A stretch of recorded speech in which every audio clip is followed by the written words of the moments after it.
ಅಧಿಕಾರ ದುರ್ಬಳಕೆ ಮಾಡಿದಂತ ಸಿದ್ದರಾಮಯ್ಯನವರಿಗೆ ಅಧಿಕಾರ ದುರ್ಬಳಕೆ ಮಾಡಿಕೊಂಡಂತ ಸಿದ್ದರಾಮಯ್ಯನವರಿಗೆ ಸೈಟ್ ಕಳ್ಳ ಸಿದ್ದರಾಮಯ್ಯನವರಿಗೆ ಬೇಕೇ ಬೇಕು ಬೇಕೇ ಬೇಕು ಯಾರ ರಾಜೀನಾಮೆ ಬೇಕು ಯಾರ ರಾಜೀನಾಮೆ ಬೇಕು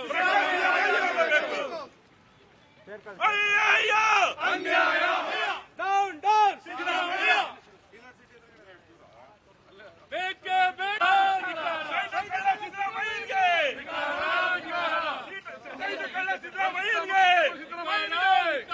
ಭ್ರಷ್ಟ ಕಾಂಗ್ರೆಸ್